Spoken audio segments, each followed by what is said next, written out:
2024 সালে ম্যাথমেটিক্স প্রশ্নপত্র class 10 first unit কেমন হতে পারে? সম্ভাব্য নমুনা প্রশ্নপত্র, গুরুত্বপূর্ণ প্রশ্নপত্র আরও একবার, যেখানে আমাদের প্রশ্ন পূর্ণমান 40, সময় 1 ঘন্টা 30 মিনিট। দেখব গুরুত্বপূর্ণ প্রশ্নগুলো কোনগুলো রয়েছে। সঠিক উত্তর নির্বাচন করো।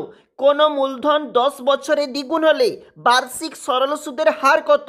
Right answer 10%। পরের প্রশ্ন দেখো 2 এর দাগে, ABC ক্রমিক সমানুপাতি হলে প্রদত্ত কোন সম্পর্কটি সত্য বলেছে? Right answer B² = AC। পরের প্রশ্ন দেখো, x² - 6x + 2 = 0 সমীকরণের বীজদ্বয় সমষ্টি কত? রাইট অ্যান্সার 6 হবে।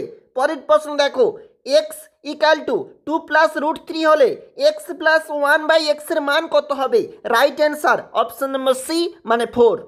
পরের প্রশ্ন দেখো, ও কেন্দ্রীয় বৃত্তের AB এবং CD যা দুটির দৈর্ঘ্য সমান, এ ও বি কোণ যদি 60 ডিগ্রি হয় তাহলে সি ও ডি কোণের মান কত হবে?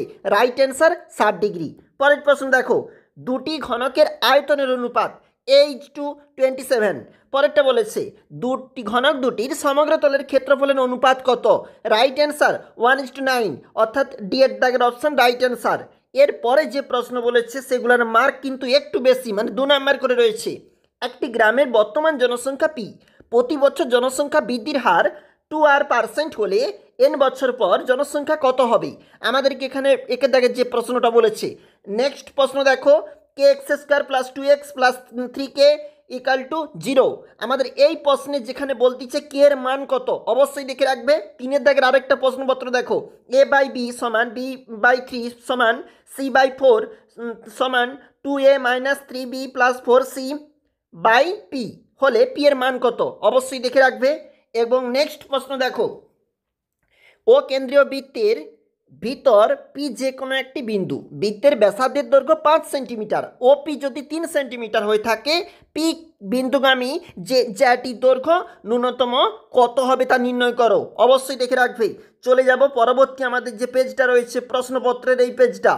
একটি আয়তঘনের তল সংখ্যা x, ধার সংখ্যা y, শীর্ষবিন্দু z, কর্ণের সংখ্যা p হলে x + y + z + p এর মান কত হবে বলেছে। এরপরের যে প্রশ্ন 3 এর দাগে সেটা কিন্তু 5 মার্কের প্রশ্ন। দেখে রাখো কি বলেছে।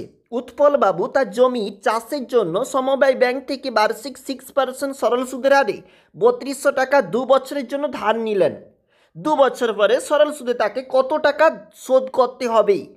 জিজ্ঞাসা চিহ্ন। পরের প্রশ্ন দেখো, কোনো মূলধন একই বার্ষিক শতকরা সরল সুদের হারে 7 বছরে সুদে আসলে 7100 টাকা হয়, 4 বছরে সুদে আসলে 6200 টাকা হলে মূলধন এবং বার্ষিক শতকরা সরল সুদের হার নির্ণয় করো। ভিভিআই রয়েছে। পরেরটা চলে যাব, সমাধানের যে অঙ্ক দুটা বলেছে দেখো, অবশ্যই গুরুত্বপূর্ণ, এর কিন্তু মার্ক 3, ভালো করে দেখে রাখবে।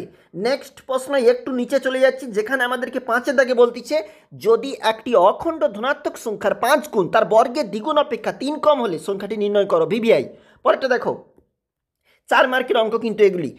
স্থির জলে একটি নৌকার গতিবেগ 8 কিমি/ঘন্টা। নৌকাটি 5 ঘন্টা স্রোতের অনুকূলে 15 কিমি এবং স্রোতের প্রতিকূলে 22 কিলোমিটার গেলে স্রোতের বেগ কত ছিল হিসাব করো। অঙ্কটাও গুরুত্বপূর্ণ। দেখো 6 এর দাগের যে প্রশ্ন বলেছে ওই প্রশ্নের মার্ক কিন্তু 3 নাম্বার। 2টি অঙ্ক রয়েছে, অবশ্যই দেখবে, গুরুত্বপূর্ণ রয়েছে। এবং আমাদের শেষ অঙ্ক মানে লাস্ট অঙ্ক আজকের, যেখানে বলা রয়েছে যে কোনো একটি প্রশ্নের উত্তর দাও 1/5, অর্থাৎ এই 2 নম্বর পেজের লাস্ট অঙ্ক। ব্যাস নয় এরূপ কোনো জ্যায়ের উপর বৃত্তের কেন্দ্র থেকে লম্ব অঙ্কন করা হলে ওই লম্ব জ্যাটিকে সমদ্বিখণ্ডিত করে। অবশ্যই করবে প্র্যাকটিস। একবার চলে যাব আমাদের লাস্ট পেজ, মানে আজকে 3 নম্বর পেজটা। প্রমাণ করি যে ব্যাস নয় এরূপ জ্যাকে যদি বৃত্তের কেন্দ্রগামী কোনো সরলরেখা সমদ্বিখণ্ডিত করে তাহলে ওই সরলরেখার ওই জ্যায়ের উপর লম্ব হবে। অবশ্যই দেখবে। চলে যাচ্ছি নেক্সট প্রশ্ন। 4 নাম্বার কিন্তু এখানে রয়েছে, একটি সমকোণী চৌপল আকারের বাক্সের দৈর্ঘ্য প্রস্থ উচ্চতা 3:2:1, উহার আয়তন 384 ঘন সেন্টিমিটার। বাক্সটি সমুদ্র তলের ক্ষেত্রফল তাহলে কত হবে? 4 নম্বরের প্রশ্নটা রয়েছে। বির দাগে দেখো গুরুত্বপূর্ণ প্রশ্ন। ঘনকাকৃতি একটি সম্পূর্ণ জলপূর্ণ চৌবাচ্চা থেকে সমান মাপে 64 বালতি জল তুলে নিলে চৌবাচ্চাটির 3 অংশ জলপূর্ণ থাকে। চৌবাচ্চাটির একটি ধারের দৈর্ঘ্য 1.2 মিটার হলে প্রতি বালতিতে কত লিটার জল ধরে হিসাব করো। ভিভিআই রয়েছে, অবশ্যই এই প্রশ্নগুলি দেখে যাবে। আমরা লাস্ট মিনিটে দেখাচ্ছি, কারণ এটা হচ্ছে দশম শ্রেণী ফার্স্ট ইউনিটের ম্যাথামেটিক্স প্রশ্নপত্র 2024।